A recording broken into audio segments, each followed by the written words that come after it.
I didn't mean to send it. Not to that number. Not to invite a stranger with a message that sounded like a dare stitched out of hurt and impulse and too much wine and the exquisite stubbornness that makes me press the wrong button when my hands are shaking and my heart is a wasp trapped behind a window. And I can still feel how the glass of my phone was cool against my palm as the little blue bubble slid away. My words turning from thought to proof with the speed of a blade sliding out of a sheath. And before I could breathe my lungs full, before I could take it back, there it was delivered. The sentence that should never have been born. The sentence that vibrated with a shameful thrill, as if I had whispered something obscene to a priest. The sentence I typed for the ex who taught me how to confuse attention with love. The ex I swore never to speak to again. And yet the words were out in the world, and the world had already begun to tilt because of them. I wish someone would ruin me the way you ruin everything. I stood very still in the quiet of my apartment. The night hugged tight against the windows like velvet held in two careful hands. The city outside breathing its low mechanical lullaby. Radiator hissing, and the distant sirens wailing like wolves too far to fear. And I told myself it was nothing. That wrong numbers happen.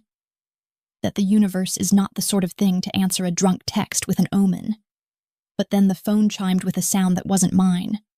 A crisp tone I didn't remember setting. And the screen lit with a reply that looked more like a mirrored surface than a message. Short and not short at all. So simple it felt like a gloved hand closing over my wrist. Address. My stomach fell in the way elevators do when they're too eager to descend. And for a second I laughed.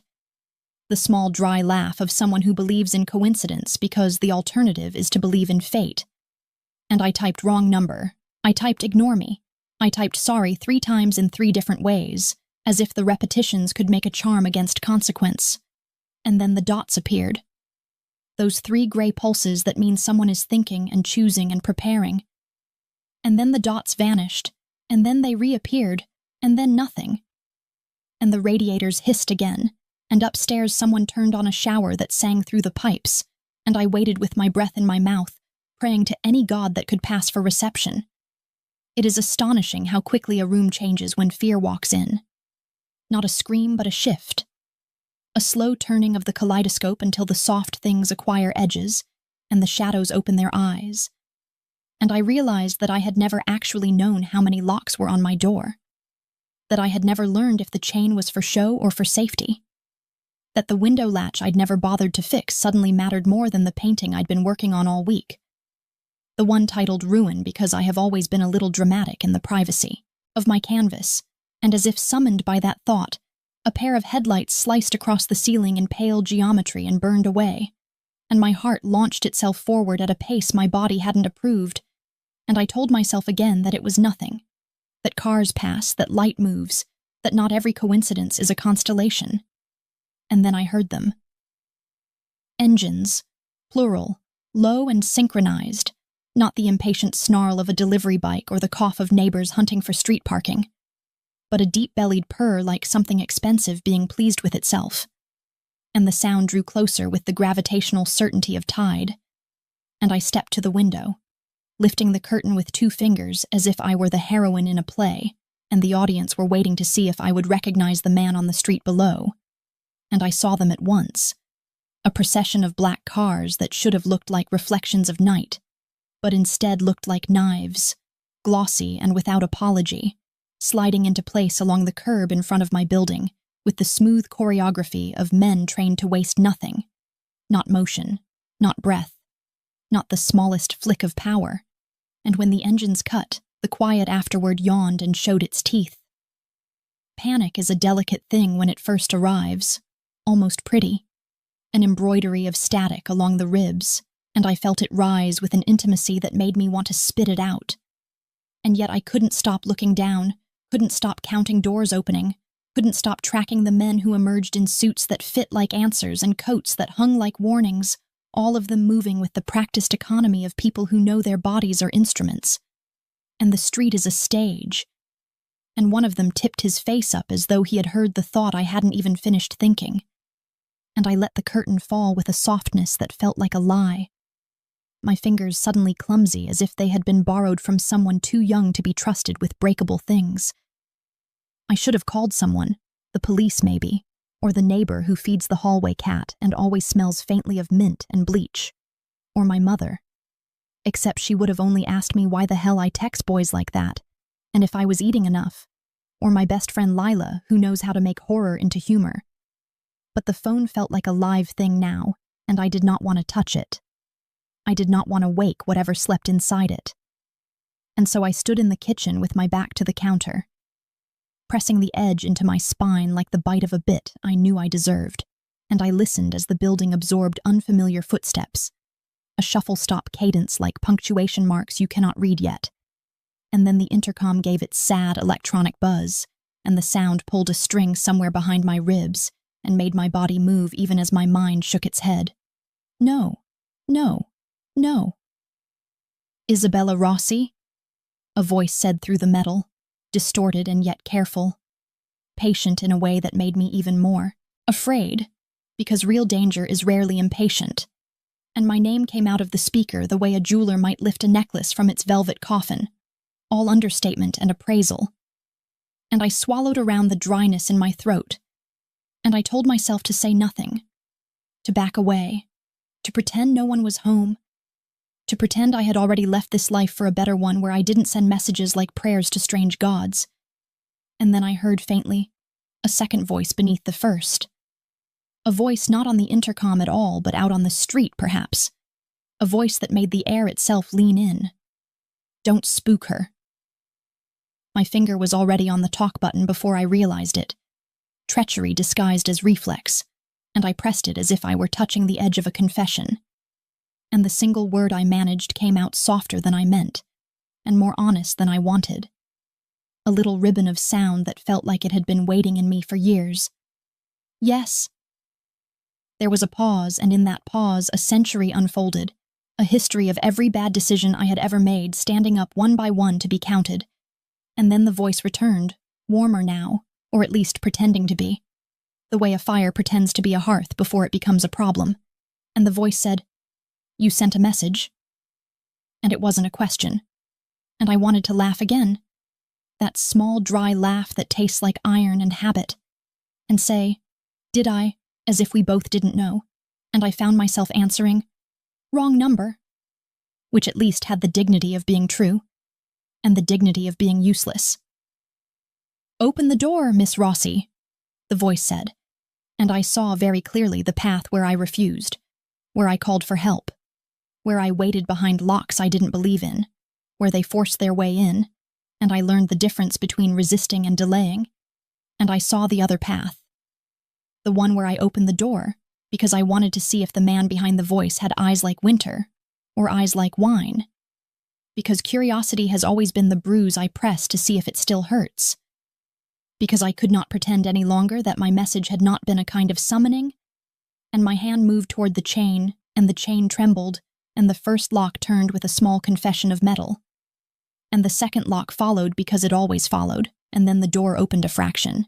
And through the slice of space I saw a man not much older than me. Neat hair, neat jaw, neat everything. The kind of neat that comes with discipline. The kind that smells faintly of tobacco and the inside of expensive cars. And he did not attempt to push. He simply inclined his head, and something in me bowed back like a mirror. "We have your text," he said, showing me a phone that glowed with my sin. My words little fishbones of neon. And I wanted to reach out and close my hand over the screen the way you smother a candle to save what's left of the wax. But I did not move because I had learned by now that my movements were being watched and measured and filed, and he continued in that patient tone danger uses when it wants to be mistaken for courtesy. "Our employer would like to clarify your intention."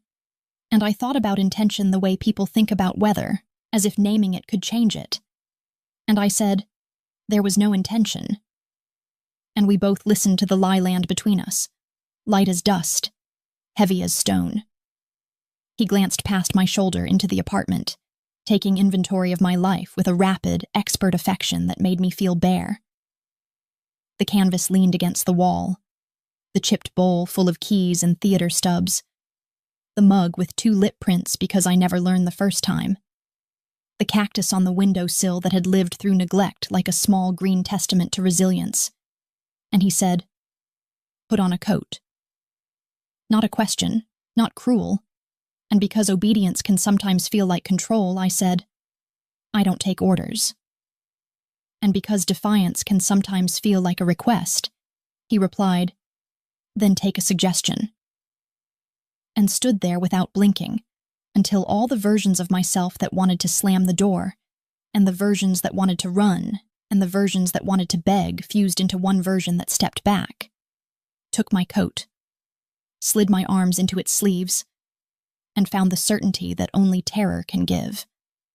On the way down the hallway, the building smelled like boiled cabbage and bleach and old wood, remembering younger feet, and the elevator hummed its miserable hymn. And he pressed the button for the lobby with a knuckle that wore a scar like a punctuation mark. And for a moment I thought I could taste metal, not in my mouth but behind my eyes, the cognitive tang of a life being soldered into a new shape. And when the doors opened, I saw the night waiting like a question, the cars gleaming like commas and periods arranged to make a sentence I hadn't learned to read, and the men by the cars looked at me without looking, the way doctors look at x-rays or priests look at sinners. And the one nearest opened the rear door of the middle car and stood by it like a statue pressed into service. Inside the car, the leather held a phantom of cologne and ash, and something darker. The ghost of a forest burned a long time ago, and I slid in with the clumsy grace of someone pretending not to be counting exits. And the door shut with that hush-loud thump that rich things make when they're accustomed to being obeyed. And for a second the world narrowed to the fine seam of light at the edge of the window and the soft mechanical exhale of vents. And then a presence rippled the air beside me. Not a movement exactly, but a change in pressure. And I knew before I turned that it would be him. The sort of man who collects adjectives like other men collect watches. Ruthless and elegant and deliberate and so very quiet. A man whose silence held more history than my entire life. And slow as a curtain at the end of an act, I turned my head and looked. He was all sharp lines and withheld warmth, beauty the way a blade is beautiful. The heat of a fire you cannot get close to without understanding what you are asking for. And his suit was the kind of black that refuses to share a spectrum, its shoulders speaking fluent authority. And his eyes, when they found mine, were not winter and not wine, but something rarer, a metal with memory. And I understood in a flash that the text hadn't found him by accident, that the universe had been listening and had decided to play translator. And though my throat tried to close, some other, truer part of me opened, and I said, "I told your man it was a mistake." My voice steady in the way a dancer is steady on the wrong shoes. And he watched me as if I had reached across and touched him, as if my insistence were a tenderness. And he said, very softly and without blinking, "There are no mistakes, only messages you don't yet know you meant." The car eased away from the curb, smooth as a lie told often enough to grow true, the city sliding by in ribbons and fractured reflections. And I felt the world retype itself in real time. A life edited by a stranger's certainty, and I wanted desperately to ask 100 questions. Where are we going, and who are you, and why does my heartbeat sound like applause, and what does ruin feel like when it is chosen instead of inflicted? But his gaze held mine as firmly as hands, and the words stayed obedient and small behind my teeth. And he smiled then, a private, unkind, lovely thing, and murmured almost to himself, "Minutes." And I realized he had meant it literally when he answered my text, that the black cars had not only pulled up outside, they had done so because he had asked, and the city had obeyed. And the knowledge slid into me with the ease of a key finding its lock.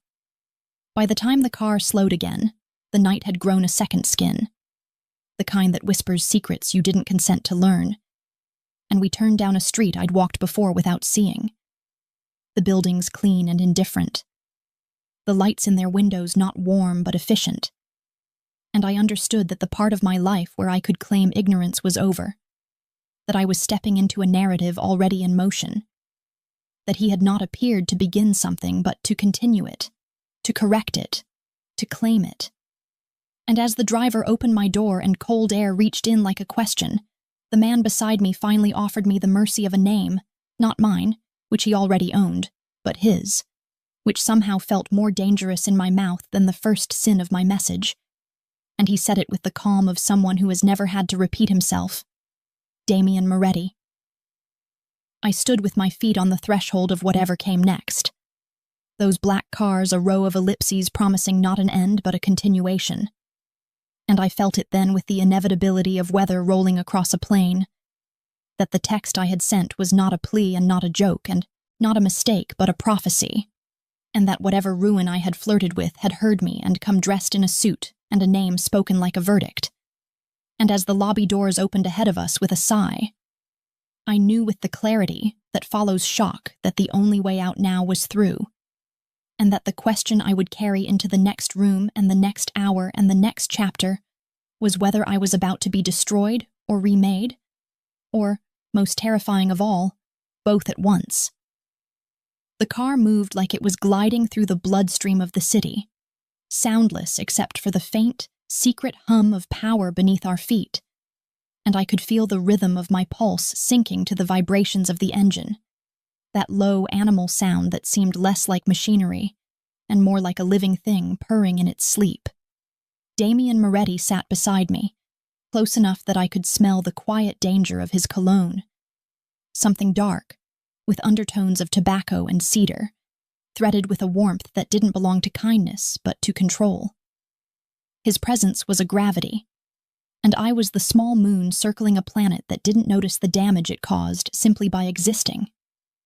The city outside had taken on that strange nocturnal clarity that only comes when you're half afraid. Everything brighter, sharper, too defined to be real.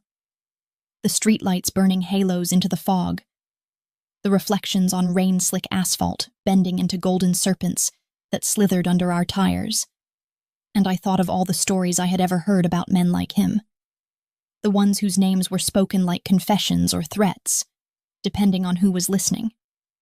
I knew I should speak, should ask where he was taking me, should pretend I still had some agency in this, but my throat felt locked, sealed by the weight of his silence, and instead I watched the city fall away behind us, my home shrinking into insignificance with every turn of the wheel.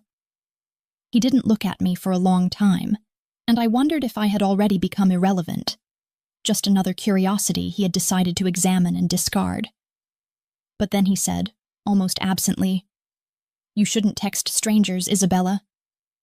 And the way he said my name was like a verdict written in cursive, deliberate and intimate and final. I turned to him, the words I meant to speak tangling in my chest until they came out thinner than I intended. "It was a mistake," I said, my voice catching somewhere between defiance and apology. "I sent it to the wrong number." He finally looked at me then, and his eyes, those impossible gunmetal eyes, caught the passing light and turned it into something mercilessly beautiful.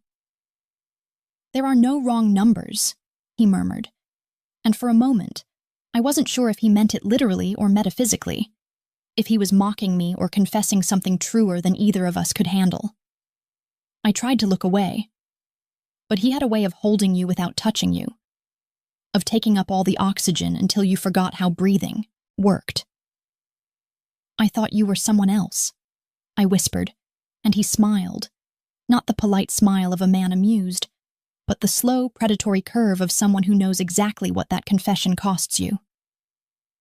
"Who did you think I was?" he asked, his tone unreadable, and I realized then how easily truth becomes a weapon in the wrong hands. "My ex," I said finally, though the word tasted childish in my mouth, too small for the magnitude of the moment. I was angry. He leaned back in his seat, studying me the way an artist might study a blank canvas, not with appreciation, but with calculation, as if deciding where the first mark should go. "Anger is honest," he said quietly. Most people lie to themselves before they lie to others. You didn't. His voice was smooth but heavy, like velvet over stone, and the compliment, if it was one, felt like something sharp wrapped in silk. The car slowed. Outside, the streets had grown quieter, emptier, the noise of the city replaced by the steady whisper of rain starting to fall, tapping against the windows in delicate insistence. We pulled up in front of a building I didn't recognize. An old structure of brick and shadow, its facade half-eaten by ivy and time, the kind of place that might have once been beautiful before it decided that beauty wasn't worth the risk. The driver opened his door and stepped out, moving with the same fluid precision as the others, and Damien turned to me, his voice calm, almost gentle.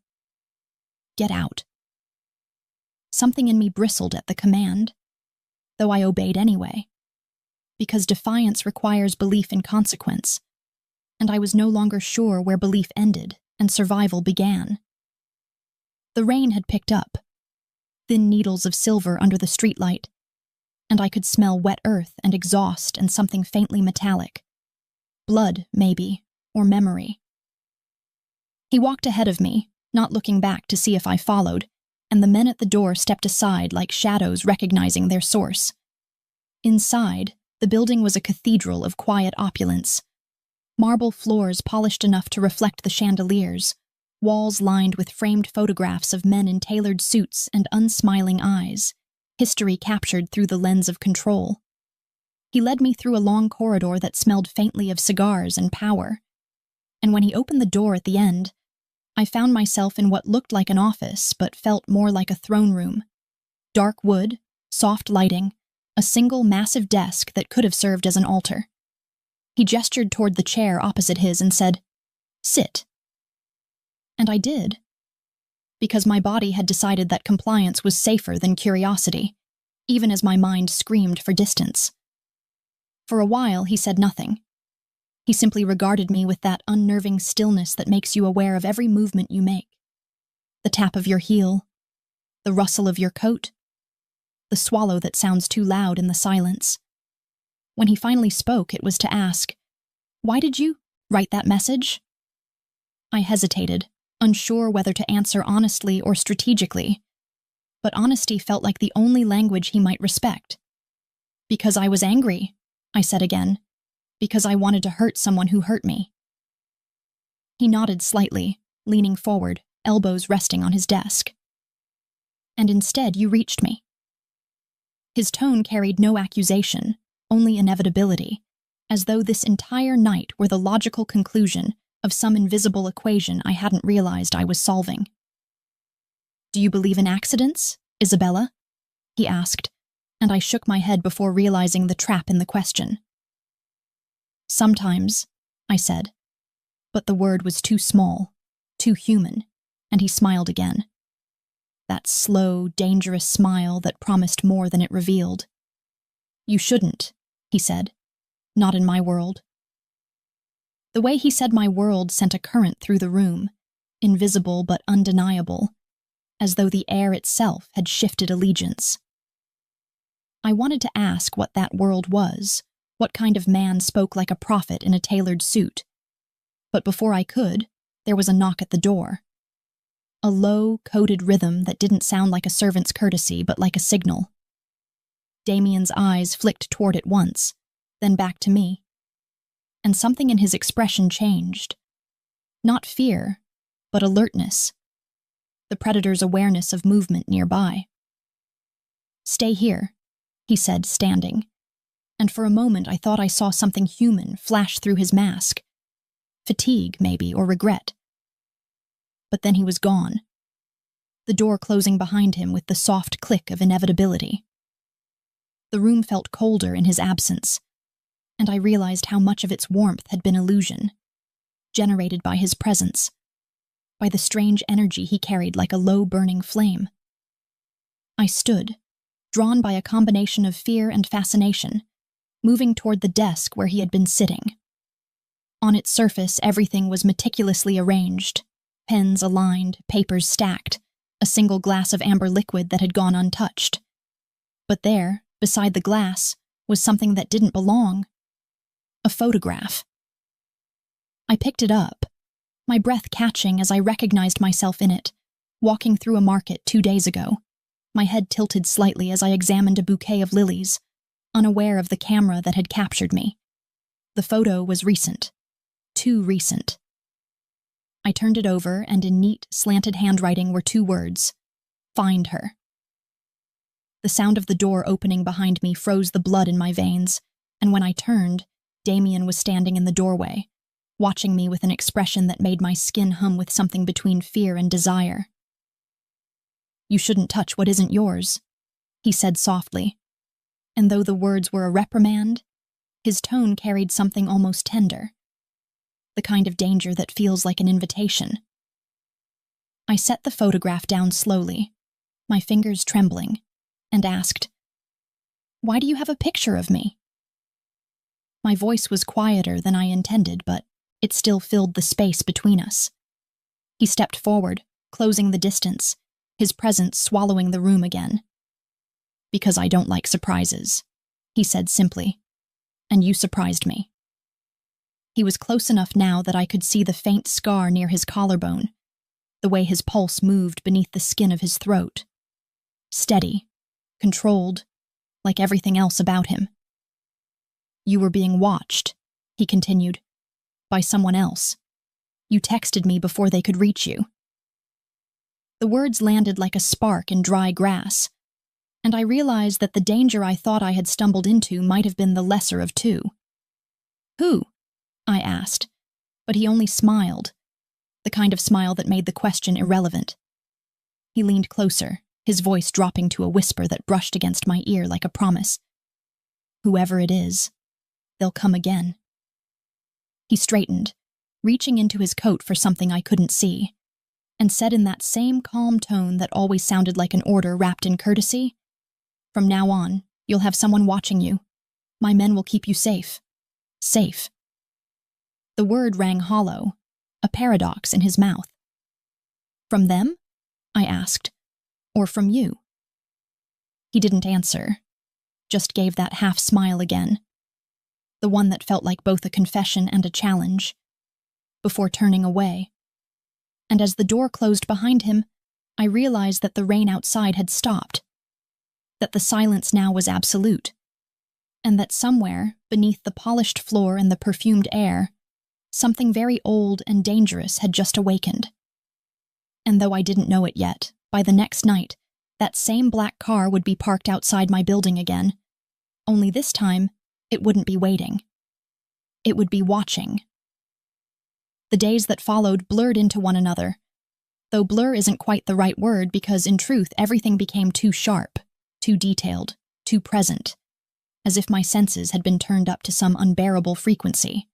Every sound a signal, every shadow a whisper, every glance out the window a private interrogation that left my nerves frayed and humming. And I suppose that's what fear does. It sharpens you, polishes you down to the raw edge of instinct until all that's left is the thrum of survival and the ache of wanting something you don't dare name. Damien had said his men would be watching me, and though I didn't see them at first, I felt them. The way one feels static before a storm, invisible and undeniable. And soon enough I began to notice the black sedan that idled across the street from my building each morning, its windows too dark to see through, its presence as steady as the ticking of a clock. And I told myself it was a coincidence until I realized coincidence had stopped belonging to me the night I texted him. I tried to pretend I was still the same woman, the one who woke to sunlight pooling across her sheets, who mixed paint until the colors bled into something worth keeping, who could walk through the city and feel anonymous. But anonymity had abandoned me, replaced by a strange intimacy with danger that followed me into every ordinary act. Brushing my teeth, folding laundry, watering the cactus that refused to die. All of it threaded with the quiet knowledge that I was no longer alone. At first, it was almost comforting, that sense of unseen guardianship, the illusion that I mattered enough to be protected. But comfort is a fragile thing when you don't understand its price. and soon the warmth curdled into unease, a constant awareness that I was living inside someone else's watchful silence.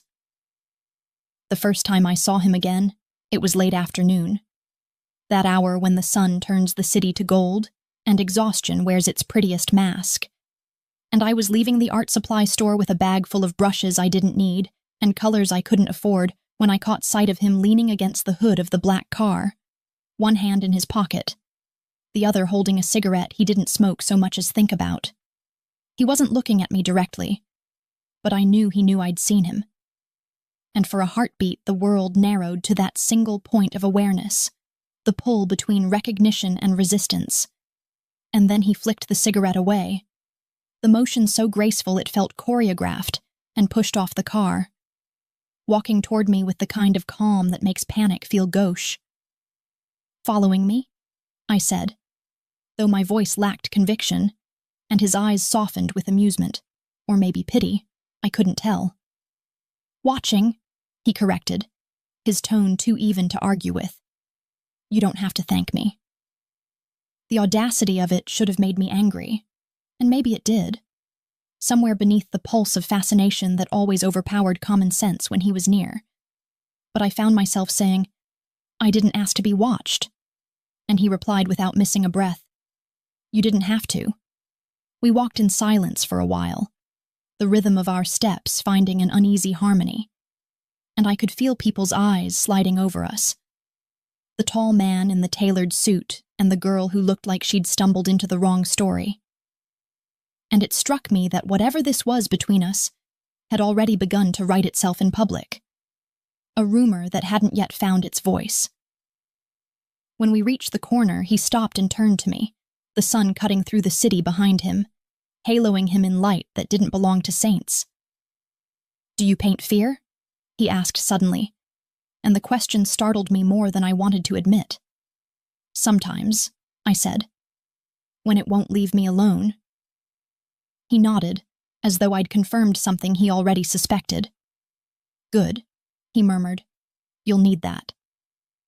Before I could ask what he meant, a car screeched around the corner, too fast, too loud, the kind of sound that makes your body react before your mind catches up, and Damien's hand was on my arm, pulling me back against him, as another car, a silver one, old, unremarkable except for the men inside it, slowed just enough for the window to roll down.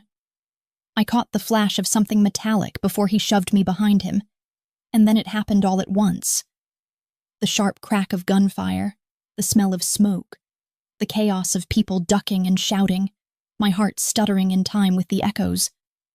I remember the weight of his body against mine as he pushed me down behind a parked car, the asphalt scraping my palms, his voice low and steady against the roar of everything else, saying, "Stay down, Isabella, stay down," as if he could anchor me by the sheer force of command. It was over as quickly as it began. The silver car sped away, tires screaming, and one of Damien's men appeared as if conjured from the air, gun drawn, eyes scanning the street. Damien stood unhurried, his expression unreadable except for the faint muscle that ticked along his jaw. "They're getting bold," he said, mostly to himself, and when he turned back to me, his gaze softened in a way that made me forget the smell of burning rubber and the ringing in my ears. "Are you hurt?"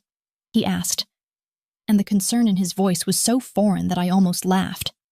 "No," I said, though my knees trembled and my hands wouldn't unclench. "You shouldn't be out alone," he murmured, and it was both scolding and something gentler, something like fear. He insisted on driving me home, and I was too shaken to refuse. In the car, the silence between us grew thick, almost alive, and I kept replaying the scene in my head. The blur of movement, the sound of his voice cutting through the panic like a thread I could hold on to. Finally, I said, "They were after you." And he glanced at me, one eyebrow lifting slightly. "They were after what belongs to me," he said, the words landing with the weight of inevitability. And though I wanted to argue, to tell him that I wasn't his anything, The memory of his body shielding mine made defiance feel like a luxury I couldn't afford.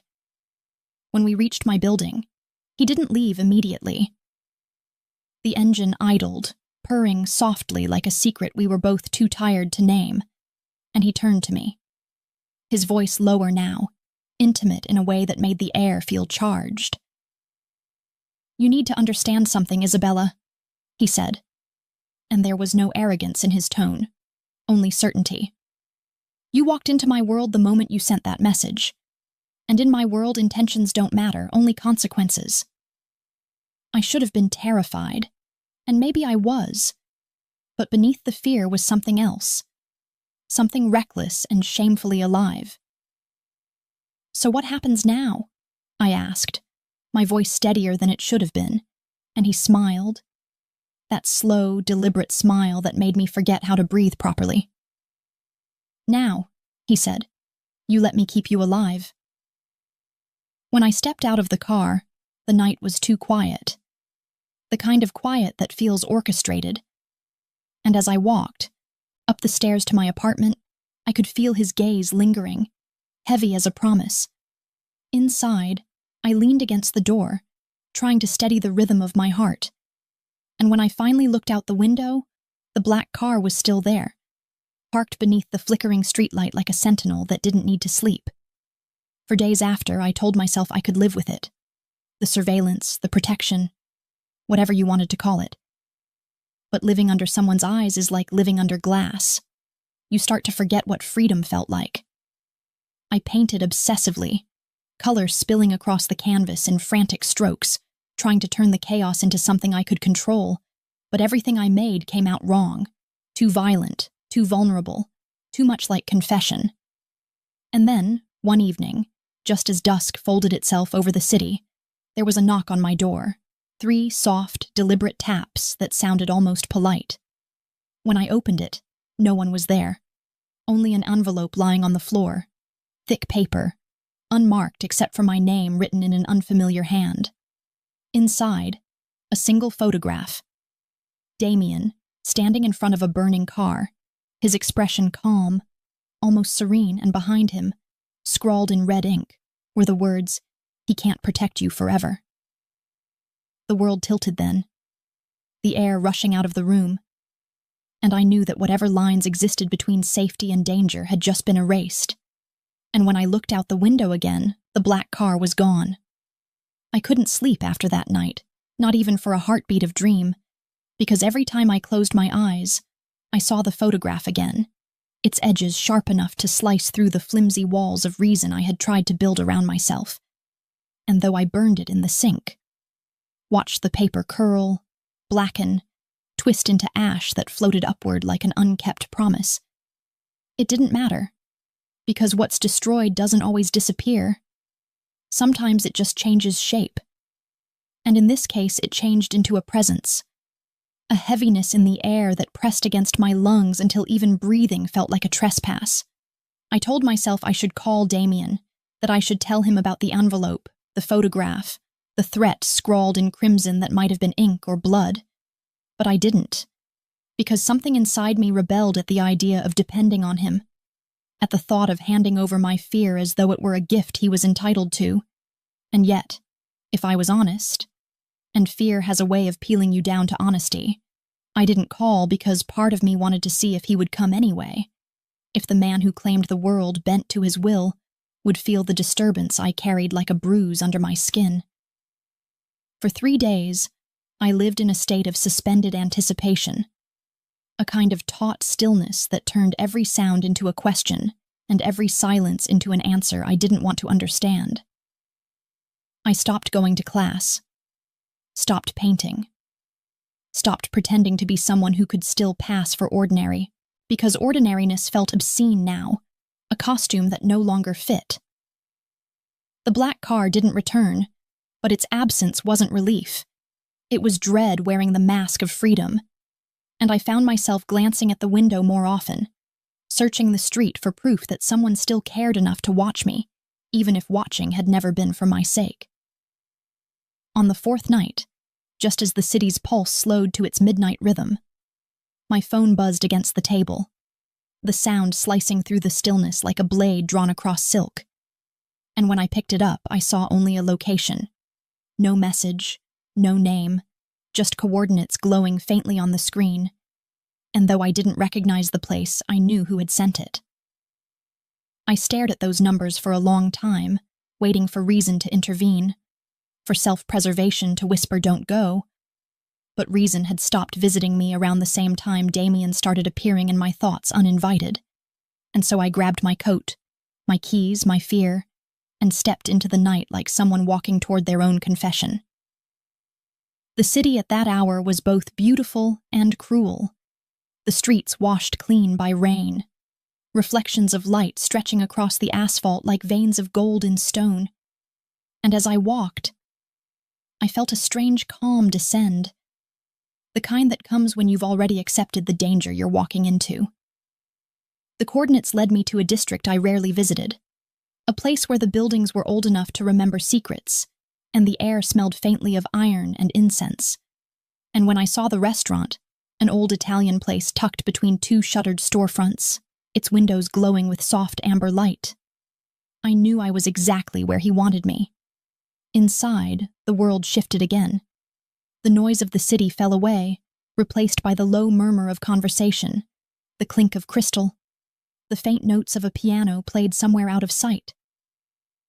The maitre d' didn't ask for my name. He just nodded, as though expecting me, and led me through a labyrinth of tables to a private room at the back, where Damien was already seated, the candlelight turning the planes of his face into sculpture. He looked up when I entered, and the smallest smile flickered at the corner of his mouth. Not warmth, not quite amusement, but something quieter, something like acknowledgement. "I wasn't sure you'd come," he said, his voice smooth as aged whiskey. And I wanted to say I hadn't been sure either, but I didn't trust my tongue not to betray the tremor running through me. Instead, I slipped into the chair across from him, and for a moment we just looked at each other. Two people caught in the gravity of something neither of us could name. "Why am I here?" I asked finally, and he tilted his head, studying me with that careful stillness that always felt like being read rather than seen. "Because you didn't call," he said, and when I frowned, he added, "You were being watched again." The words settled between us like ash, quiet and inevitable. "You knew," I whispered, and he nodded once, his gaze never wavering. "Of course I knew. I just wanted to see if you'd trust me enough to tell me." "I don't trust you," I said, though even to my own ears it sounded more like a plea than a declaration, and he smiled, slow and deliberate, as though he'd been waiting for that confession. "Good," he murmured. "You shouldn't." Dinner was served in silence, course after course of food I couldn't taste. The clatter of silverware the only sound between us. But beneath that quiet ran a current I could feel in my bones, a hum of tension threaded with something darker, something dangerously close to desire.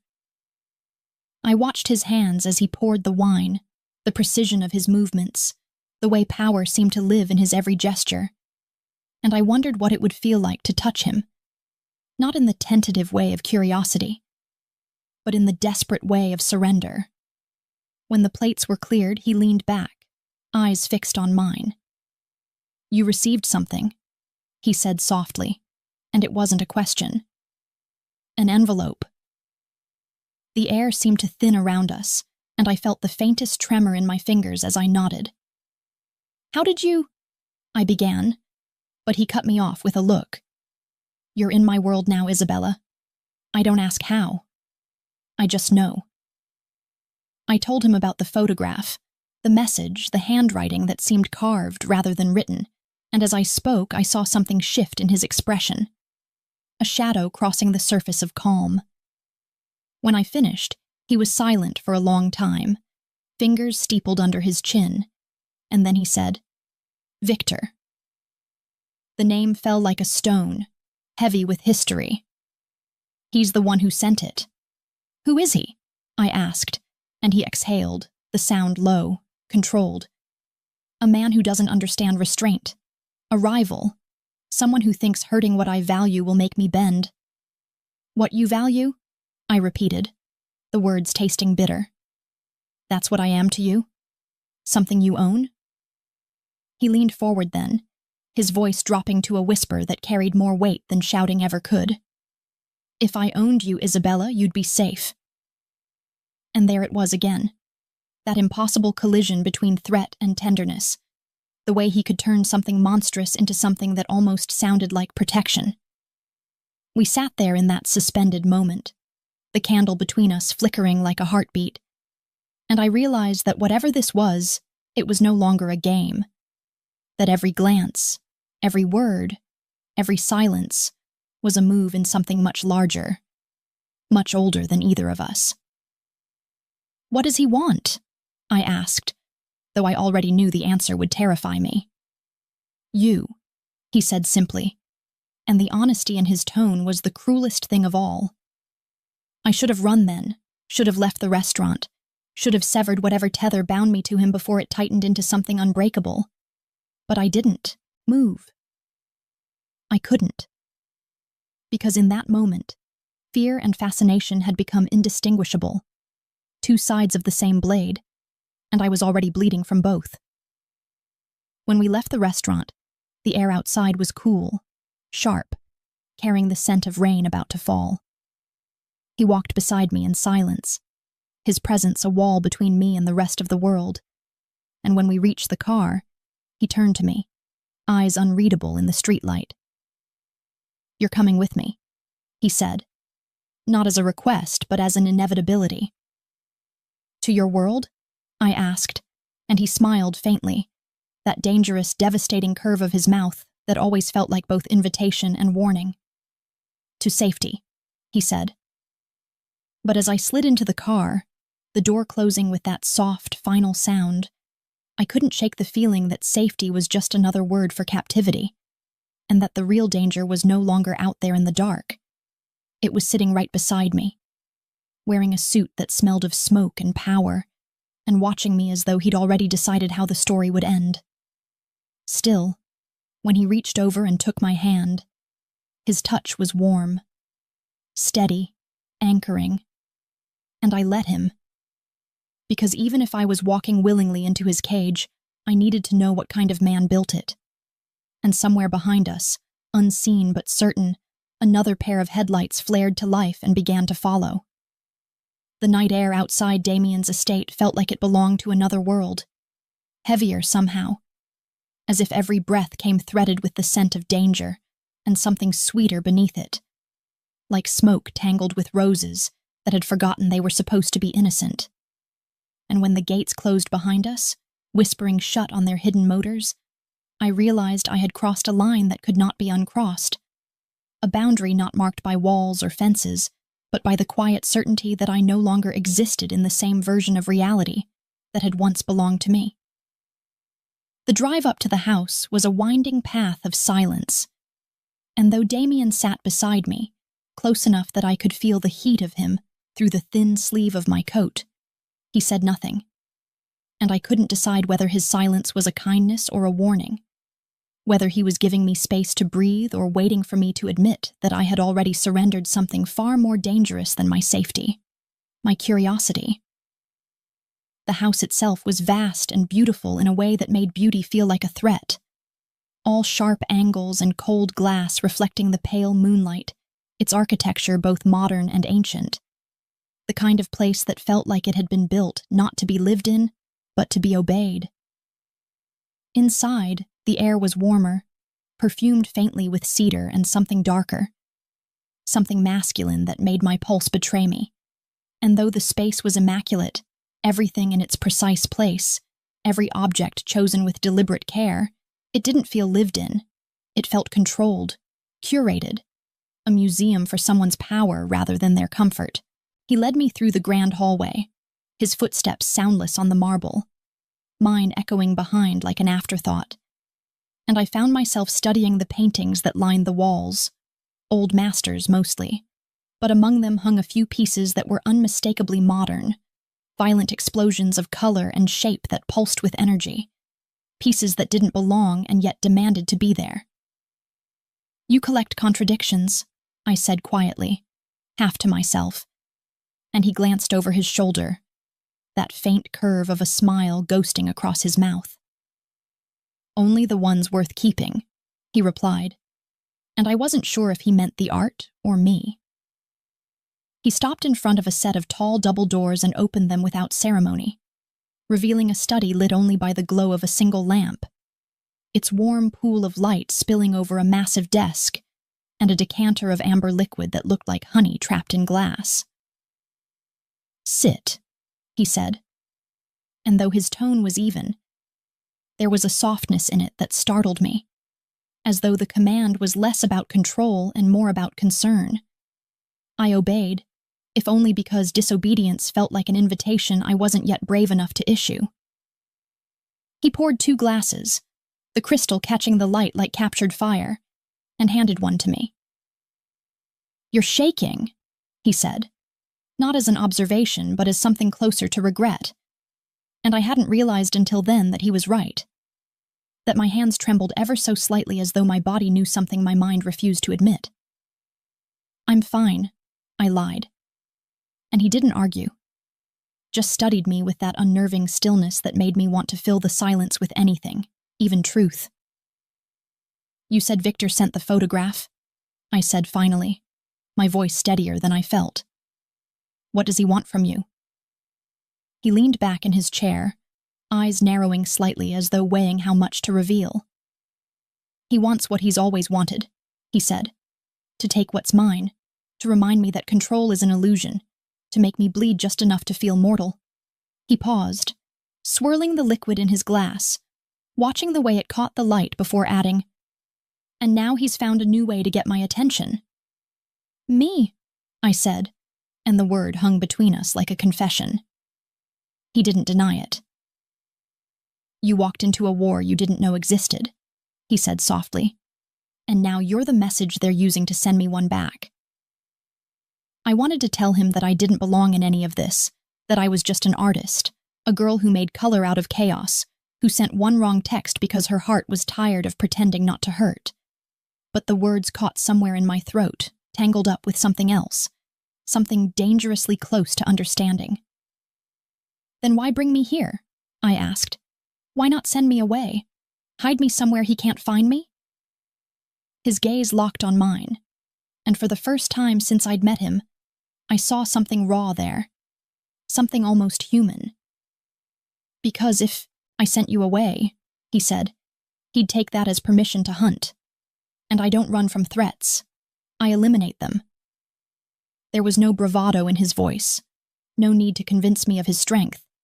It was simply a statement of fact, and that made it more terrifying than any threat could have been. Still, beneath the fear was something else, something that had begun the moment he had pulled me out of gunfire and hadn't stopped growing since. A fascination that felt too much like hunger. I don't remember moving, not really. Only that one moment I was sitting, and the next I was standing, my glass forgotten on the desk, my heart racing with the reckless certainty of someone who knows they're about to make a mistake and does it anyway. "You think you can control everything?" I said, my voice shaking for reasons that had nothing to do with fear. "You think you can decide who lives and who dies, who matters and who doesn't, but you can't control me?" For a heartbeat, silence filled the room, thick and electric. And then he rose slowly from his chair, his expression unreadable. "You think I want to control you?" he asked, stepping closer, each movement measured, deliberate. "No, Isabella. I want to understand you. I want to know why a girl who should be terrified is standing here challenging me instead." He was close now, close enough that I could feel the heat radiating from him, close enough that every nerve in my body screamed at me to move, and yet I couldn't, because part of me didn't want to. "Maybe I'm tired of being afraid," I said. "Maybe I'm tired of being the thing that happens to other people's stories." Something in his eyes shifted then, something that felt like recognition, and before I could think, before I could breathe, his hand lifted. fingers brushing against my cheek in a touch so gentle it undid me. "You shouldn't look at me like that," he said softly, "like I could save you." "I'm not asking you to," I whispered, though even as I said it, I wasn't sure it was true. The space between us dissolved. His lips found mine, not with tenderness, but with intent. The kind of kiss that steals language, that replaces thought with sensation. And I felt the world tilt around us. Every fear, every question collapsing into that one reckless moment. When he pulled back, his breath was unsteady, his eyes darker than I'd ever seen them. "You don't know what you're doing," he said, though the warning sounded more like a plea. "Then tell me," I murmured, and he closed his eyes for a moment, as if fighting something larger than himself. "I can't," he said finally, "because once I do, there's no going back." We stood there in the quiet aftermath, the air between us thick with everything that hadn't been said, and I realized that whatever boundaries had existed were gone now, burned away by something neither of us could undo. He turned away first, reaching for the decanter, pouring another drink he didn't touch. "You should rest," he said. "There's a guest room down the hall. Stay there tonight. Tomorrow we'll talk." I wanted to argue, to ask what tomorrow meant in a world where time seemed to bend around him, but instead I nodded, too dazed to trust my own words. As I walked down the corridor, I felt his gaze on my back, heavy and silent, a tether that neither of us had chosen, but both of us were bound by now. The guest room was beautiful, impersonal, too perfect, and though the bed was soft, I couldn't sleep.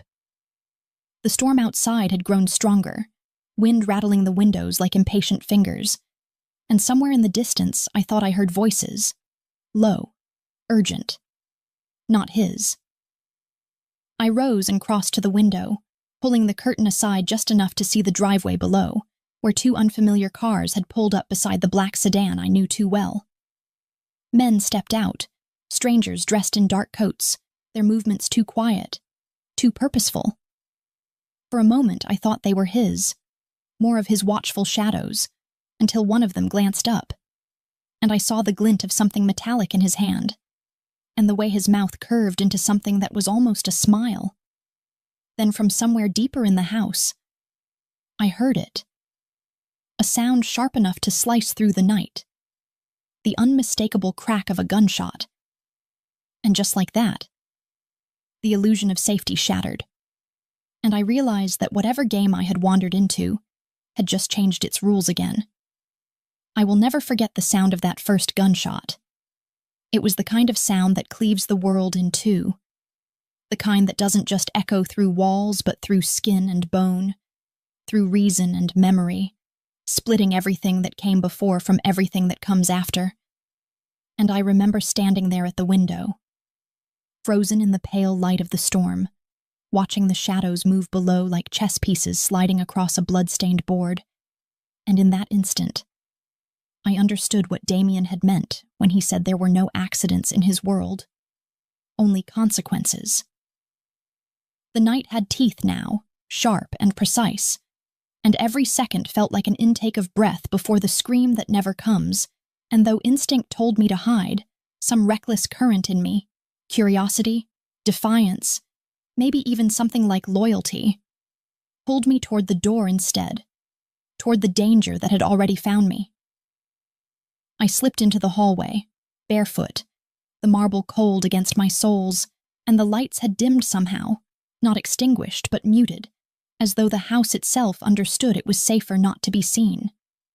Somewhere below I heard voices, low, clipped, male, the kind of voices that don't belong to surprise but to intent.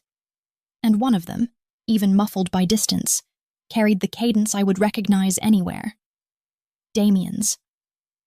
I couldn't make out his words, only the rhythm of command in them, steady and absolute.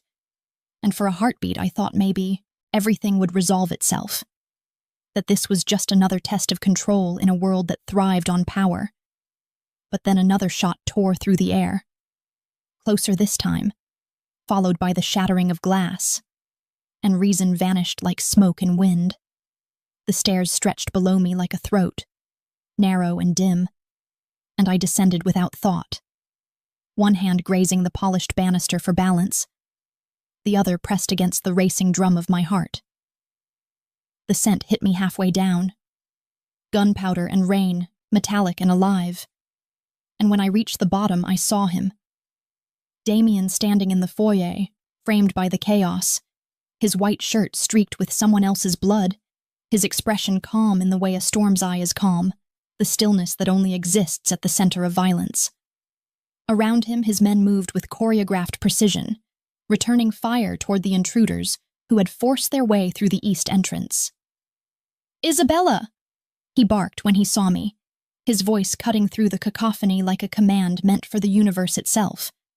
And before I could respond, before I could explain that I had come looking for him, his hand was on me, gripping my arm with a force that was not unkind but absolute, dragging me backward toward the corridor that led deeper into the house.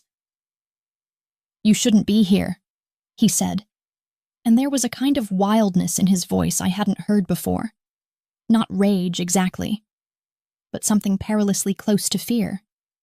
And the idea that Damien Moretti, the man who spoke to death like it was an old acquaintance, could be afraid for me was somehow more terrifying than the gunfire. He shoved open a door I hadn't noticed before, leading into a narrow passage that seemed to run beneath the house. The air cooler, the stone walls slick with condensation. "Go," he ordered, pushing me inside. "There's a stairwell at the end. It'll take you to the cellar. Stay there until I come for you." His tone left no room for argument, but I caught his wrist before he could turn away, my fingers closing around the pulse that thudded, steady and fast beneath his skin. "What about you?" I asked, and he looked down at me with eyes that were no longer made of steel but something rawer, something that reminded me that beneath the legend, there was still a man. "I started this," he said quietly. "I'll finish it." He pulled free before I could stop him, disappearing back into the noise, and for a long, suspended moment, I stood there in the half-dark, listening to the gunfire fade into the rhythm of my own breath, wondering how a person can feel both safe and hunted in the same heartbeat. Then I moved, because doing nothing felt like surrender, and I followed the passage until it opened into the cellar. A vast room filled with the scent of aged wine and dust, its silence dense and waiting. I found a corner near the far wall, curled up behind a stack of crates, and tried to still the shaking that had taken over my body. But fear is a living thing when it wants to be. It breathes, it multiplies, it speaks in the voice of every doubt you've ever buried. Minutes, or maybe hours, time had lost its meaning, passed before the door, above creaked open again.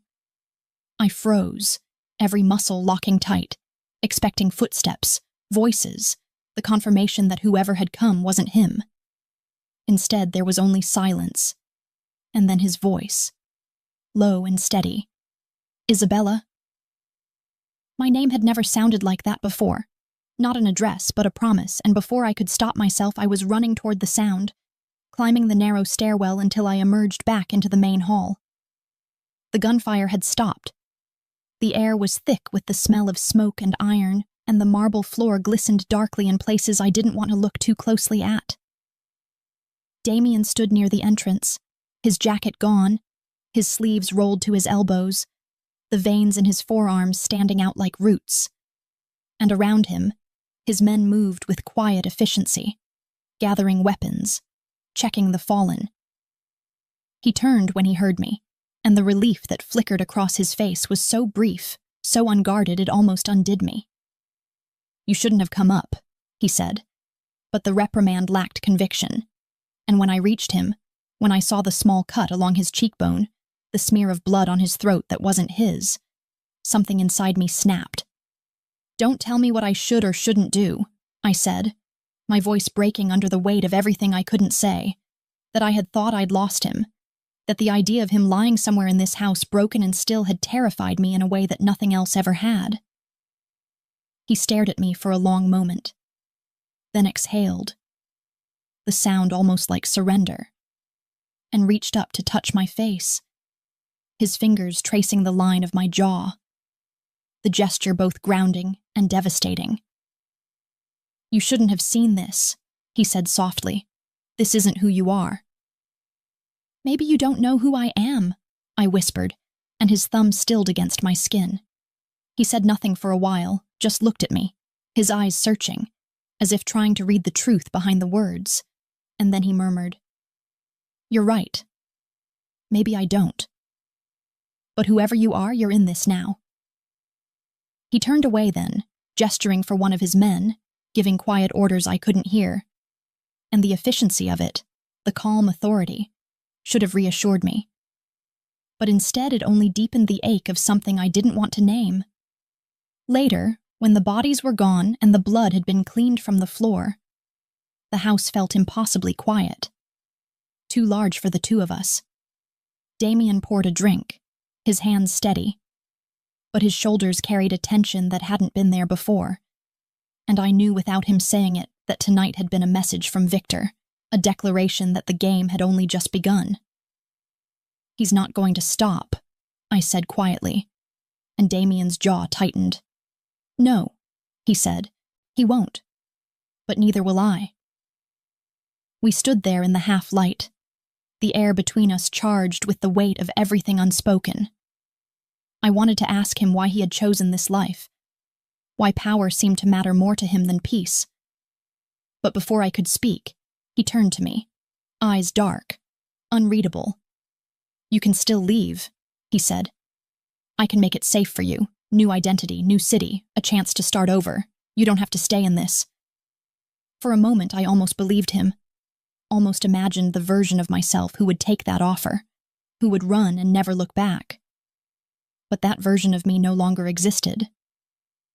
"If I leave," I said, "he'll come after me anyway. And you'll follow." He smiled then, a small, weary smile that didn't reach his eyes. "You're probably right," he said, and in that admission, I heard the quiet inevitability of whatever we were becoming. Later that night, long after the house had gone still, I found myself standing by his study window, looking out into the darkness beyond the gates, half expecting to see movement, another set of headlights, another shadow creeping closer. Damien came up behind me, silent as always, and when his hand brushed mine, I didn't pull away. "You shouldn't have to live like this," I said, and he answered without hesitation, "Neither should you."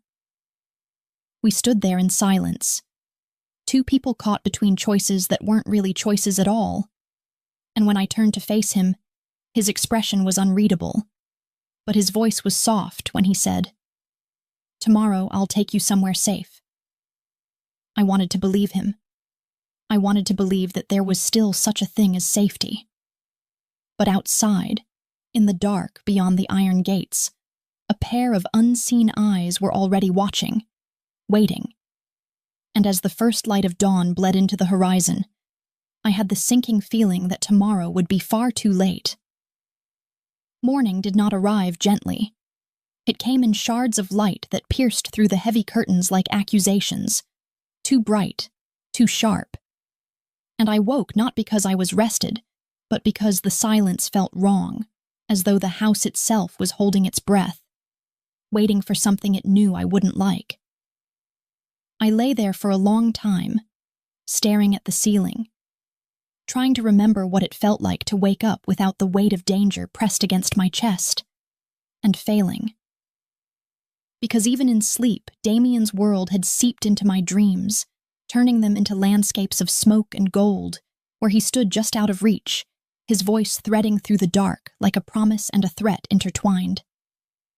I rose finally, pulling one of his shirts over my skin, the same one he had draped over a chair the night before, smelling faintly of smoke, cedar, and the quiet kind of danger that never apologizes for existing. And for a moment I let myself imagine a different morning, one where the scent meant safety instead of control, where the man downstairs was only a man, not a myth wearing the shape of a savior. The house felt different in daylight. The marble floors gleamed, The glass walls caught the light and turned it into reflections of a world I didn't trust anymore, and the remnants of the night's violence had been scrubbed away so efficiently that it almost felt obscene, as though erasing the evidence could also erase the fear. But silence is its own kind of noise when you know what it's hiding.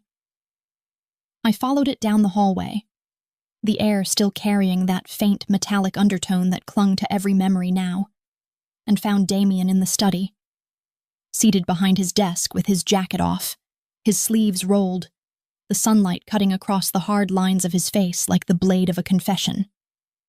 He looked up when I entered, and for a second something softened in his eyes, a flicker of warmth that might have been relief, but it disappeared as quickly as it came, replaced by the familiar composure he wore like armor. "You didn't sleep," he said, though it wasn't really a question. I shook my head, my fingers curling around the edge of the doorframe, needing something solid to hold on to. "Neither did you." He gestured toward the chair opposite him, and I sat, though my body resisted the stillness. On the desk between us were several folders, a phone, a gun, and a cup of coffee that had long gone cold, all the artifacts of a man who lived in perpetual negotiation with danger. "We'll be leaving soon," he said, his voice low, steady and utterly controlled. "The house isn't secure anymore. There's a place outside the city where no one will find you." The way he said "you" instead of "us" didn't escape me. "You're not coming?" I asked, and he leaned back slightly, his gaze unreadable. "I have to finish what Victor started," he said. "If I don't, he'll never stop." There was a kind of calm in his voice that frightened me more than anger would have, because it meant he'd already decided what he was willing to risk. "You can't kill what you created," I said quietly, and he smiled, that slow, humorless curve of his mouth that always felt like a scar healing wrong. "You think I made him?" he asked. "No, Isabella. Men like Victor make themselves. I just taught him what power costs." I didn't know what to say to that, so I didn't say anything at all. Instead, I watched as he rose, moving around the room with that effortless grace of his, gathering things, papers, a weapon, his keys, each gesture precise, measured, inevitable. And I thought then of how strange it was that someone so used to control could make chaos look beautiful, that even destruction seemed to orbit him, like a moon obeying gravity. When he finally looked back at me, there was something almost gentle in his expression. "You should pack something," he said. "Clothes, anything you need. I'll send someone to drive you." The words landed like an ending, and maybe that's what they were, meant to be, but I couldn't accept them. "You're sending me away," I said, and he didn't deny it. "I'm protecting you." "No," I said, rising, anger blooming slow and dangerous in my chest. "You're protecting yourself from the possibility that you might care about someone you can't control." The silence that followed was absolute, heavy enough to make the air feel thinner. His jaw tightened, his eyes darkened, but he didn't speak. He didn't have to. I had hit something true, and truth, in Damien's world, was the most dangerous weapon of all. He closed the distance between us in 2 steps, his hand reaching for my arm, not roughly but firmly, the kind of grip that said he could break me without meaning to but wouldn't. "You think I don't care?" he said, his voice low, raw in a way I had never heard before. "You have no idea what I've done to keep you alive, what I've already lost because of it." "Then tell me," I said, meeting his gaze even though every instinct screamed at me not to. "Tell me what you've lost. Tell me what you're afraid of." He looked at me for a long time, long enough for the silence to become something physical, and then he exhaled, his breath shaking just enough for me to notice. "I had a brother," he said finally, the words flat, stripped of emotion in a way that made them hurt even more. "You remind me of him. He thought the world could be changed. He believed in mercy. And Victor made sure he died for it." There it was. the fracture beneath the marble, the wound that explained everything and excused nothing. I reached for him before I could stop myself, my hand brushing against his chest, feeling the steady thud of his heart beneath the thin cotton of his shirt. "You're not him?" I said softly, and he closed his eyes, as if the words themselves were a wound reopening. "I know," he whispered, and when he opened them again, the moment was gone, buried beneath the weight of inevitability. "That's why you have to leave."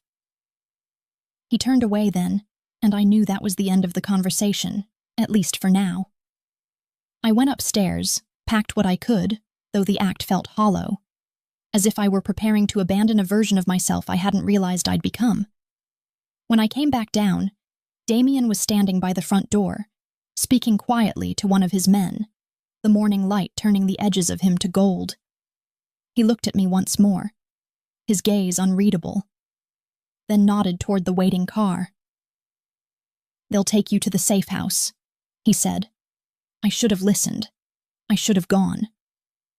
But as I stepped outside, the sunlight too bright, the world too still, I hesitated. Something in the air felt wrong again. An absence, a stillness that wasn't peace but anticipation. And before I could name it, before I could turn back to warn him, the sound came, sharp and familiar and final. Gunfire. I spun around just in time to see the glass doors explode inward, the world fracturing into motion and noise. Damien's men shouted, drew their weapons, returned fire, but the attackers were already inside, moving with precision that spoke of planning, not chance. I dropped to the ground, the suitcase falling from my hands, the smell of smoke and gunpowder flooding my senses, and somewhere through the chaos I heard him shout my name, not in command this time, but in pure, unguarded fear. Then a hand grabbed me, rough, unfamiliar, dragging me backward toward the car. I struggled, kicked, but the grip was iron, and before I could scream, a voice hissed in my ear, low and accented. "Don't fight, Bella. You'll only make it worse." The last thing I saw before the world went dark was Damien, standing in the wreckage of his perfect house, his gun raised, his eyes finding mine across the distance like a vow carved out of fire and ruin. And then I was gone, swallowed by the night, carried into the back of a black van that smelled of gasoline and fear, the sound of his name still echoing in my chest like a heartbeat I no longer owned. When I woke again, the air was cold and damp, the walls around me concrete and unfamiliar, the light a sickly yellow. My wrists were bound, my head pounding, and from somewhere beyond the door came the sound of laughter, low, cruel, and achingly familiar. "Welcome to reality, Isabella," a voice called, smooth and foreign and amused, and though I had never heard it before, I knew immediately who it belonged to. Victor. And just like that, the nightmare I had been running toward finally caught up with me. The first thing I felt when I woke was the cold, an invasive, living kind of cold that crawled beneath the skin and settled in the marrow, the kind that made every breath sting, that reminded me I was still alive but only just. And when I opened my eyes, the world swam before me in fractured light, a dim yellow glow flickering from a single bulb that swung slightly overhead, casting long, restless shadows across the walls of what looked like a basement, or perhaps a cell. Though the truth is I couldn't quite tell the difference anymore. My wrists ached from the weight of the ropes that bound them, coarse and cutting, and when I moved, even slightly, the chair beneath me creaked, its legs uneven on the concrete floor, its instability a quiet threat that mirrored the tremor running through my body. I didn't know how long I had been there, minutes, hours, days, but the question of time had begun to lose meaning, because fear distorts it, stretches and folds it until all that remains is the pulse of survival, slow and deliberate, like a metronome counting down to something you can't see coming. The door at the far end of the room was made of metal, rusted at the edges, with a small barred window near the top, through which a faint sliver of light leaked. and beyond it I could hear voices, low and indistinct.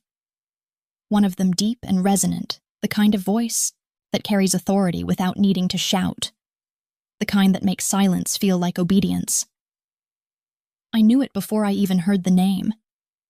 Something about the cadence of that voice felt like the shadow Damien had cast, only darker, colder, stripped of all the restraint that made him dangerous in a way that was still human. This man's danger was something else entirely. It was indulgent, practiced, and patient.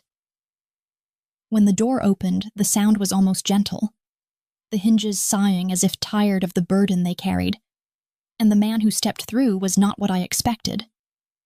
Victor was not the monster I had imagined, not some brutal caricature of violence, but rather a man who wore refinement like a disguise. His suit perfectly pressed, his shoes gleaming, his hair silvered at the temples in a way that made him look ageless. His smile, though, that was the giveaway. It was too slow, too deliberate. A smile that understood the effect it had, and used it anyway. He stopped a few feet from me, hands in his pockets, his gaze sweeping over me with the kind of lazy curiosity one might reserve for an interesting piece of art. "So," he said finally, his accent faint, unplaceable, each syllable drawn out just enough to sound intimate. "You're the girl who sent the message." He tilted his head slightly, as if the thought amused him, and I forced myself not to flinch under his scrutiny. "You've caused quite a storm, you know. Damien doesn't react to much these days, but you—" He smiled again, a thin, cutting thing. "You seem to have found a way past his armor." I didn't answer, partly because I didn't trust my voice not to shake, and partly because I understood that silence was sometimes the only weapon you had when power was already lost. He crouched in front of me then, close enough that I could smell the faint trace of cologne and the metallic undertone of blood beneath it. "You're wondering why you're here," he said softly. "You're wondering what I want from you. The truth, Isabella, is that I don't want you at all. You're just leverage. A message, perhaps, though I'll admit you are a beautiful message."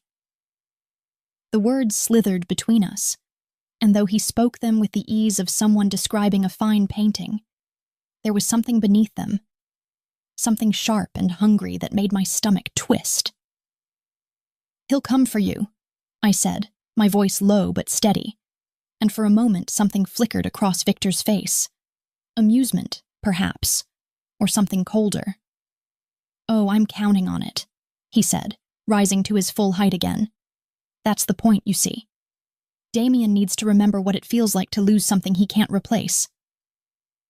The implication hit harder than I wanted to let it, and I swallowed hard, fighting the instinct to recoil when he reached out and brushed a strand of hair from my face with a touch that was both tender and cruel. "You're brave," he said.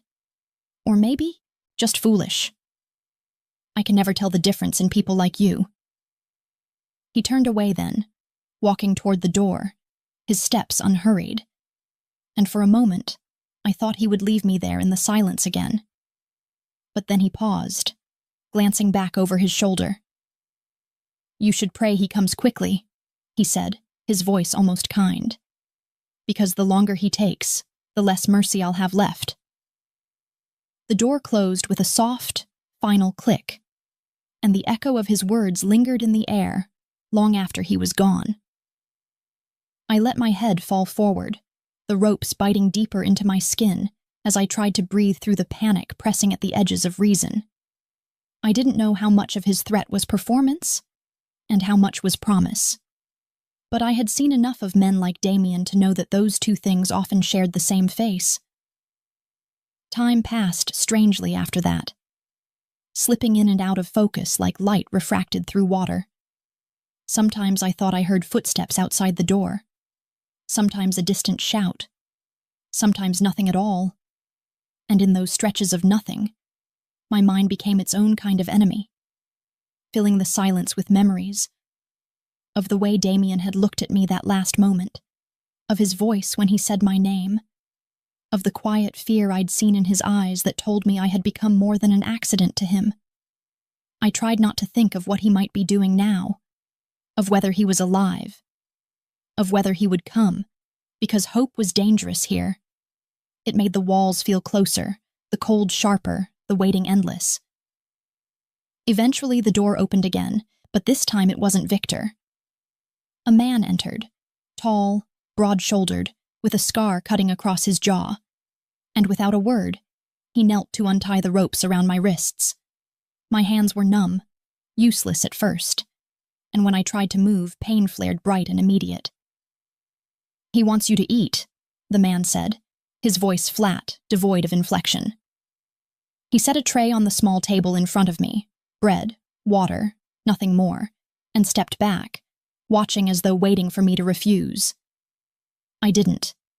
I ate mechanically, the act less about hunger than survival, and when I finished, he took the tray and left without another word. But the next time the door opened, I knew it wasn't another guard. The air shifted before he even spoke. "You look tired," Victor said, his tone almost conversational. "I suppose captivity doesn't suit you. You're used to being seen, aren't you? To being wanted. That's why you reached out to him in the first place." "I texted the wrong number," I said quietly, and he laughed, a low, humorless sound. "There are no wrong numbers in this world, Isabella. Only the right ones at the wrong time." He moved closer again, his shadow swallowing mine, and when he spoke next, his voice softened. "Tell me something. What is he to you? What could make a man like Damien Moretti risk his empire for a girl who paints ghosts and sends messages to the dark?" I didn't answer, and that seemed to please him. "You don't even know yourself, do you?" he said. "You think you're still separate from us, but you crossed the line the moment you let him touch you, the moment you started to believe he could love you." The words cut deeper than I expected, not because they were cruel, but because they were true in ways I hadn't been brave enough to admit. Love, if that's what it was, had never felt like safety with Damien. It had always felt like standing too close to a fire and pretending you weren't burning. Victor leaned closer, his breath cold against my ear. "When he comes for you," he whispered, "and he will, you'll see it for yourself. Men like him don't rescue, they destroy. And you, my dear, are just another reason for him to start a war." He straightened, adjusted his cuffs, and walked toward the door once more, pausing only to glance back at me with something like pity. "I almost feel sorry for you," he said. Almost. When he left, the silence that followed was unbearable. I stared at the door, at the small barred window where light still leaked through, and for the first time since this began, I let myself cry. Not the quiet tears of fear, but the raw, furious kind that come when you realize how little control you have left. But somewhere beneath the fear and anger, another sound began to rise. A faint vibration at first, like the distant roll of thunder. Then came the tremor in the walls, the distant pop of gunfire, the unmistakable hum of engines. He was coming. And though every part of me knew that meant blood and ruin and chaos, I couldn't stop the truth from breaking through the terror like light through glass. He was coming for me. And no matter what Victor said, no one, not even the devil himself, could stop him. The walls began to tremble long before the first explosion. A low, almost imperceptible vibration that crawled up from the floor into my bones, the kind of sound you don't just hear but feel in your teeth, in the hollow place behind your ribs, a prelude to something monstrous and inevitable. And though I had spent what felt like an eternity trapped in that cold room, I knew instinctively that whatever was coming was not rescue, not salvation, but destruction wearing its most seductive face. The light above me flickered once, twice, and then steadied, casting a jaundiced glow across the concrete walls, and for a moment I thought it might all be in my head. Another cruel trick of exhaustion and fear. But then I heard it. The unmistakable crack of gunfire, sharp and rhythmic, distant but closing in, a language of violence I had come to recognize as Damien's handwriting carved across the night.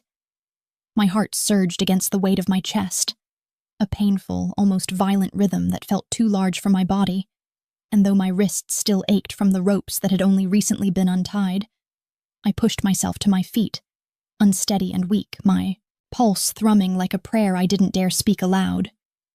The air smelled of dust and metal and something electric, like the air before a storm, and I could hear shouting now. Orders barked in voices that didn't belong to Victor's men. The chaos of boots striking concrete, of bullets slicing through silence. And under it all, somewhere deep in the chaos, I thought I heard my name. Isabella. It wasn't shouted, it wasn't even loud, it was spoken like a vow, and that was somehow worse, because it told me that he was here, that he had come for me exactly as Victor said he would, and that meant there would be blood. The door burst open with a violence that made me flinch. Splinters of wood flying across the floor, and for one suspended second I braced myself for Victor, for his smile, for his disappointment, for the inevitable punishment of believing in rescue. But instead, a man in black tactical gear stepped through, his face hidden behind a mask, his weapon raised. He saw me, his stance shifting, and though I should have run, I didn't move. "Isabella Rossi?" he demanded, his voice muffled by the mask, and when I nodded, barely breathing, he pressed something to his earpiece and muttered, "We have her." I wanted to ask who he was, if Damien had sent him. But before I could form the words, another explosion rocked the building, closer this time, and the ceiling above us groaned like an animal in pain. "We need to move," he said, grabbing my arm, and I let him pull me, stumbling into the hallway that led out of my cell. The air there was thick with smoke, with the metallic tang of gunfire, and the acrid bite of something burning. And as we ran, I could hear the chaos growing louder, closer. The echo of shouts, the ricochet of bullets, the thunder of boots on concrete. We turned a corner and came face to face with another man, this one unmasked, his features familiar in a way that froze me where I stood. He was one of Victor's men, the scar across his jaw unmistakable, and before I could scream a warning, the two men collided, the crack of their struggle reverberating down the corridor. The guard's gun skittered across the floor, and I lunged for it without thinking, fingers closing around the cold metal just as the masked man was thrown against the wall. I had never held a gun before, not really, but in that moment it felt less like a weapon, and more like an extension of the trembling fury that had been building inside me since the night my world collapsed. The man with the scar turned toward me, his lips twisting into something that wasn't quite a smile. "You won't do it," he said, and his certainty made something inside me break. I didn't think. I didn't breathe. I pulled the trigger. The sound was deafening. The recoil jolted through my arms like lightning, and for a moment I couldn't move, couldn't even process what I had done. The man fell backward, blood blooming across his chest like dark flowers, his eyes wide with shock that turned quickly to nothing, and the silence that followed was almost worse than the sound. My hands shook violently, the gun heavy, foreign, obscene, and I felt my stomach twist as I looked down at him, at what was left of him, at the proof of what I had become. The masked man recovered first, wrenching the gun from my hand and tossing it aside. "You did what you had to," he said, though his voice carried no comfort, only urgency. "Come on." We ran again, down another corridor, through a metal door that led into a warehouse-like space littered with debris and broken glass. The air was thicker here, the smoke heavier, and through it I could make out flashes of movement, men in black, gunfire, the blur of bodies falling and rising again. The world had become a painting rendered in shades of gray and red, and at the center of it stood Damien. He was impossible to miss, even amid the chaos. He moved with the precision of inevitability, every shot deliberate, every motion controlled, and for a moment I could only watch him. my breath catching in my throat as if my body couldn't decide whether to collapse or run to him. When his eyes found mine through the smoke, everything else, the noise, the fire, the chaos, fell away, and I saw something in them that I hadn't before. Not just fury or possession, but fear. Real, unmasked fear. He was at my side in seconds, his hands on me, his eyes scanning my face, my arms, my throat as if he expected to find me bleeding. "Are you hurt?" he demanded, his voice breaking with a sharpness that didn't suit him. I shook my head, though my voice wouldn't come, and his hand brushed against my cheek, the contact grounding me just long enough for reality to catch up. Behind him, a door slammed open, and Victor stepped into the light. If Damien was made of control, Victor was made of chaos. His suit was immaculate despite the blood spattered across his sleeve, and his smile was as sharp as the knife he held lazily in his hand. "Ah," he said, his tone almost bored. "The prince himself arrives. How touching." His gaze flicked to me, then back to Damien. "I must say you've gone to quite some trouble for her. I didn't think you were capable of that kind of devotion anymore." "Let her go," Damien said, his voice low, measured, lethal.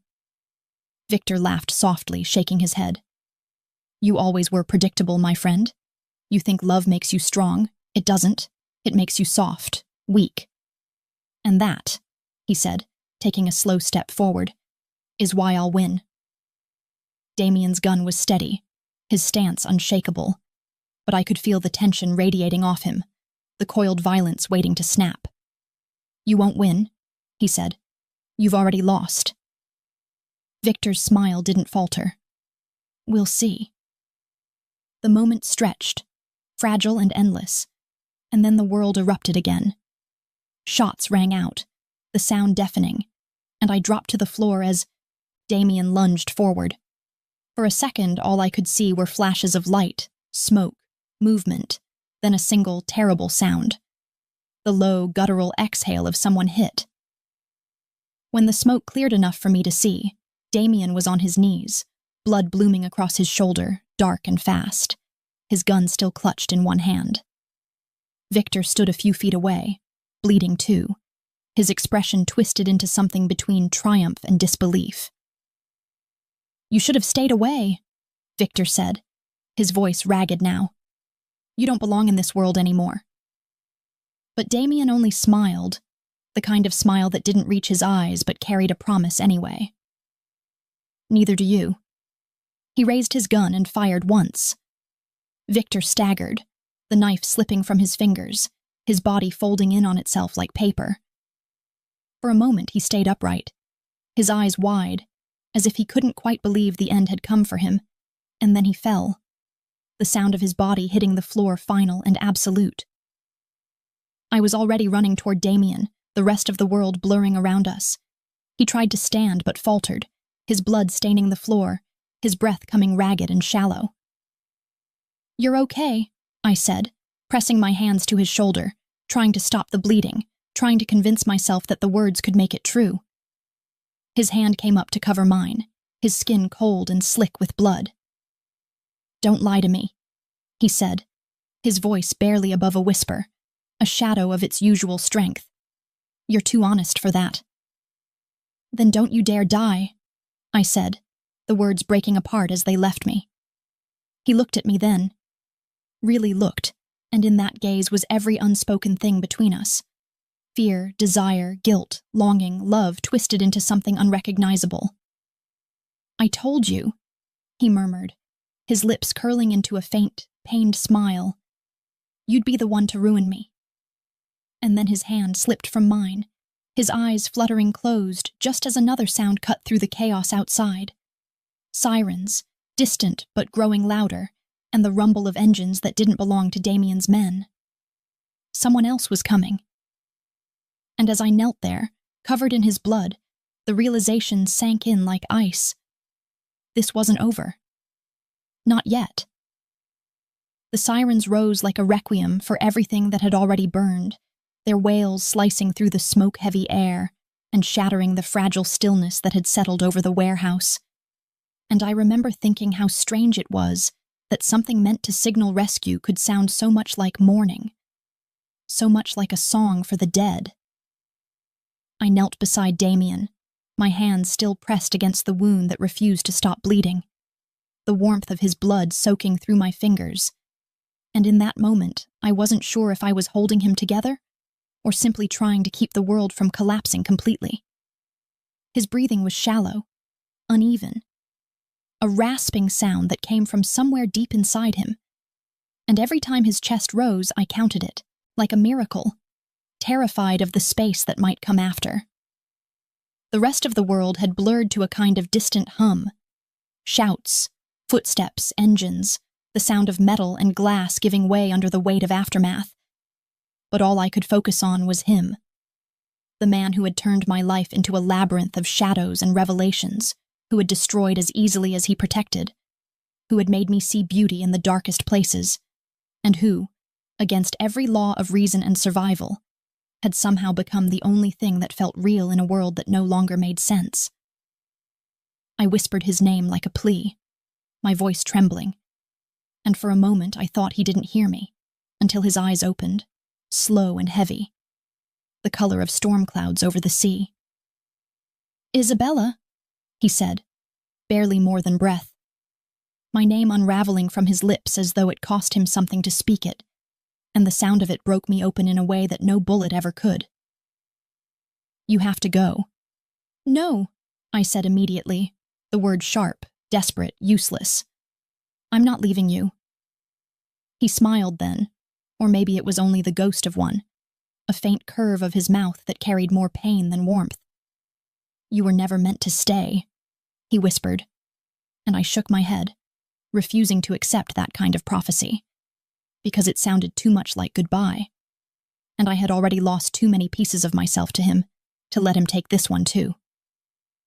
The sirens grew louder, the light from outside beginning to seep in through the cracks in the walls, red and blue and white, pulsing like a heartbeat. And I knew the police would be here soon, that the world beyond these walls would try to make sense of what had happened, to name it, to categorize it, to turn it into something smaller than it really was. But there was no language for this. There was no version of truth that could contain us. "Help is coming," I said, though the words felt hollow, like promises spoken into the wind. "You'll be fine, Damien. You will." He reached for my hand then, his fingers cold but still strong enough to hold on to me. And when he spoke again, his voice was softer, steadier, carrying that quiet authority that had once terrified me but now felt like the only thing keeping me from falling apart. "I told you once," he said, "that you walked into my world the night you sent that message. What I didn't tell you is that you changed it." The tears came then, hot and relentless, blurring the edges of everything until I couldn't tell where he ended and I began. "Don't say this like it's an ending," I begged, but he only looked at me, his gaze so full of something vast and unnameable that it made breathing feel like a sin. "Everything ends, Isabella," he murmured, "even the things that feel immortal." I wanted to argue, to scream, to undo the universe and make it bend toward mercy just this once. But before I could speak, his body tensed beneath my hands, his breath catching on something, sharp and final, and then, just like that, he exhaled, long and slow, his hand slipping from mine as the light from the broken ceiling fell across his face. Time stopped.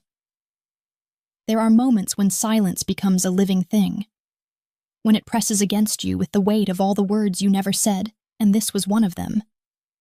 I sat there in that silence, surrounded by the ruins of his empire and the ghosts of every choice that had brought us here. And I understood, finally, that love is not the opposite of destruction. It is another form of it, quieter, more intimate, but just as relentless. When the officers found me, I didn't resist. I couldn't. They pulled me away from him, their hands firm but not unkind, their voices distant and professional, and I let them, because I had no fight left in me. I watched as they covered him with a white sheet, watched as they carried him out into the gray dawn that was beginning to bleed across the sky, and the image burned itself into me so deeply that even now, when I close my eyes, I can still see it. The outline of him against the light. A man who had lived like a storm and died like one too. Fierce and beautiful and impossible to contain. The days that followed were a blur of questions and statements and paperwork, of men in suits who wanted to turn tragedy into evidence, love into motive, loss into something measurable. I gave them what they wanted, but only pieces, because the truth, the real truth, belonged to us, and I wouldn't let them touch it. They said I was free to go eventually, though freedom felt like a word that no longer applied to me. Not when everything that tethered me to the world had been ripped away. I went back to the city because I didn't know where else to go. Back to the small apartment that still smelled faintly of turpentine and rain, and for a long time I did nothing. I stopped painting. I stopped speaking. I stopped trying to make sense of anything. The silence became my companion, my punishment, my solace. But grief has a strange way of reshaping itself, of seeping into the cracks of what remains and growing there quietly, until one morning you wake up and realize it hasn't left you. It has simply changed its name. I started painting again, not out of hope, but out of necessity. Because there were things inside me that could no longer stay quiet, and color was the only language left that didn't betray me. The first piece I finished was small, barely the size of a window pane, but it felt infinite. I called it Ruin and Resurrection. It was all shadows and light, chaos and tenderness, the suggestion of a man standing in the rain, with his head tilted toward the storm, unafraid, unrepentant. Weeks later, at the gallery opening, people stood before it and whispered about symbolism, about tragedy, about rebirth. They said it was beautiful, haunting, powerful. They didn't understand that it wasn't art, it was memory. After everyone left, I stayed behind, sitting on the floor in front of the painting as the lights dimmed, the city humming softly outside the windows. My phone buzzed once in my pocket, a sound so ordinary it barely registered at first. But when I pulled it out, my breath caught. A message. No name. No number. Just words. You never really left my world, Bella. I stared at the screen for a long time, the glow of it painting my face in silver, and for the first time in months, I smiled. Not because I believed in ghosts, but because I believed in echoes, and some things I've learned are too fierce to die quietly. Outside, black cars moved through the rain-slick streets, their headlights cutting through the darkness like promises, and I closed my eyes, listening to the sound of the city breathing, and whispered into the quiet, I know. And somewhere, whether in memory or in myth, I swore I heard him whisper back,